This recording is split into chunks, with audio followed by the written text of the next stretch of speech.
আবৃত্তি করছি কবি এস.এম. শাহানুর রচিত মেঘনার কন্যা তিতাস। লক্ষ্য উদ্দেশ্য যদি থাকে পরোপকারে, তবে তার চলার পথ বলো কে রুধিতে পারে?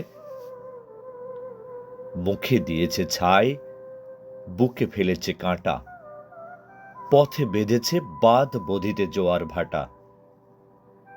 হাওড়া, সাইদ্রা কত নামে করিছে প্রকাশ, আমি যৌনবতী মেঘনার কন্যা তিতাস।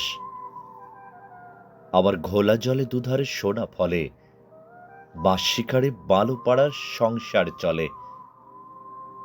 নাপাকি হয় পাক, ভেসে বেড়ায় হংস ঝাঁক, মাঝি চলে পাল তুরে আরো কত হাঁক ডাক। জলসীমানার অতন্দ্র প্রহরী বানৌ জাতিতাস, অদ্বৈত আল মাহমুদ গল্প কবিতা উপন্যাস। নিজে পুড়ি পোড়াই না কারো সুন্দরবন, মিটাই শিল্প, পরিবহন, রান্নার প্রয়োজন। কমিউটার হয়ে ক্লান্তিহীন চলি ঢাকার পথে, জ্ঞানী মূর্খ হকার ভব ঘুরে পাড়ি দেয় এ রথে। কুমিল্লায় এক উপজেলার নামেও করি বাস, আমি এক গৌরবিনী ব্রাহ্মণ বাড়িয়ার তিতাস। ধন্যবাদ।